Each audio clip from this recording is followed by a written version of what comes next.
श्री शिवाय नमस्तुभ्यम। दोस्तों, आज की वीडियो में जानेंगे कि एकादशी का क्या महत्व है, क्या पूजा विधि है और कब एकादशी पड़ रही है।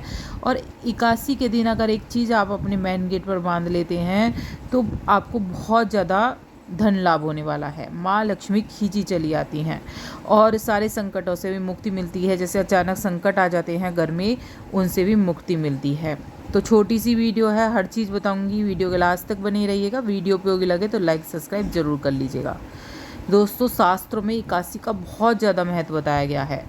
कहा गया है पुराणों में कि जो एकादशी का व्रत करता है वह जीवन में कभी भी संकटों का सामना नहीं करता है। उसके जीवन में धन समृद्धि बनी रहती है।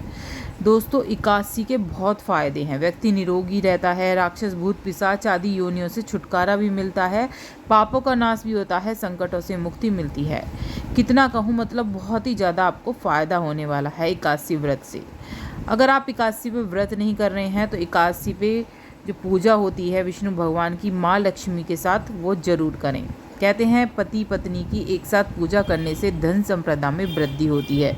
जिस घर में भगवान विष्णु की पूजा होती है वहाँ माँ लक्ष्मी अवश्य ही निवास करती हैं। जैसा कि मैं आपको पहले भी बता चुकी हूँ कि पत्नी जो होती है पति के बगैर नहीं रह सकती है। माँ लक्ष्मी खुद कहती हैं कि जहाँ मेरे पति की पूजा होती है मैं वहीं रहूँगी। तो आप जो विष्णु भगवान की माँ लक्ष्मी जी के साथ पूजा करें। दोस्तों, एकादशी पर तुलसी जी की पूजा का भी बहुत ज़्यादा विधान है। जिस घर में तुलसी की पूजा होती है वहाँ सुख समृद्धि बरकत बनी रहती है। एकादशी के दिन तुलसी के पत्ते नहीं तोड़े जाते हैं। मावास, एकादशी, पूर्णिमा, इन तिथियों में, रविवार के दिन इन तिथियों में जो होता है जो पत्ते होते हैं वो आपको नहीं तोड़ने हैं। और दोस्तों, एकादशी पर जैसे हम पत्ते चढ़ाते हैं, आप गिरे हुए जैसे पत्ते होते हैं तुलसी जी के आसपास गिर जाते हैं, सूखे पत्ते हो चाहे वो आप चढ़ा सकते हैं या फिर आप एक दिन पहले आप ज़रूर तोड़ कर रख लें, क्योंकि एकादशी पर तुलसी जी की पूजा का भी बहुत ज़्यादा विधान शास्त्रों में बताया गया है। तो तुलसी जी को विष्णु भगवान के शीश पर आपको ज़रूर चढ़ानी चाहिए। इससे विष्णु भगवान की कृपा बरसती है, दरिद्रता का नाश होता है और जो कोई भी संकट हमारे घर में आता है वो चला जाता है। दोस्तों, इस दिन भगवान विष्णु की पूजा के साथ साथ भगवान विष्णु को प्रसाद का भोग में सफ़ेद खीर या सफ़ेद चीज़ों का भोग लगाएं। चावल का नहीं लगाना है, क्योंकि एकादशी के दिन चावल वर्जित है। आप मखाने की खीर या साबूदाने की खीर का भोग आप ज़रूर लगाएं। सफ़ेद मिठाई, अगर सफ़ेद खीर ना हो तो सफ़ेद मिठाई का भोग ज़रूर लगाएं। इस दिन चावलों का सेवन भूल कर भी आपको नहीं करना जाता है। शास्त्र पुराणों में दोस्तों बताया गया है कि चावल विष्णु भगवान को नहीं चढ़ाए जाते हैं। आप जो पूजा होती है, जैसे सत्यनारायण भगवान की पूजा होती है, उसमें भी चावल नहीं चढ़ाने चाहिए। चावल विष्णु भगवान को नहीं चढ़ाए जाते हैं। और दोस्तों, इस दिन विशेष महत्व होता है तुलसी पूजन का। शाम के समय तुलसी पूजन जरूर करें। कहते हैं इस दिन तुलसी माता विष्णु भगवान के लिए व्रत रखती हैं, तो विधि विधान से उनकी पूजा करनी चाहिए। शाम के समय जो कोई भी तुलसी जी में दीपक लगाता है उसके घर में बरकत समृद्धि बनी रहती है। इस दिन केले की पेड़ की पूजा का भी विधान बताया गया है शास्त्रों में।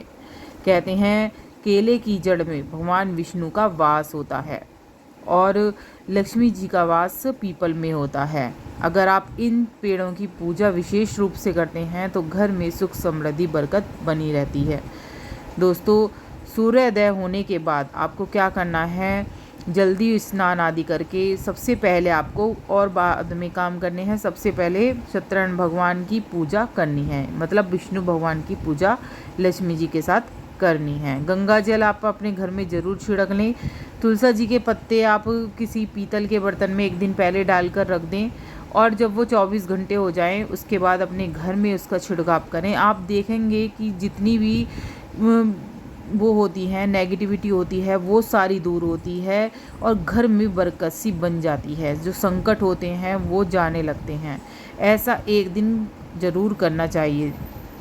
दोस्तों, उदय तिथि हमेशा मान्य होती है। तो उदय तिथि के अनुसार इंदिरा एकादशी का व्रत 10 अक्टूबर 2023 मंगलवार को रखा जाएगा। पूजन मुहूर्त में लिख दूंगी, आप ज़रूर देख लीजिएगा।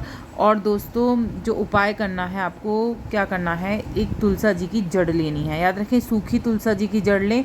अगर आप जो वैसी जड़ ले रहे हैं तो याद रखें कि तुलसा जी का पौधा ख़राब ना हो, इस तरह से आपको जड़ निकालनी है।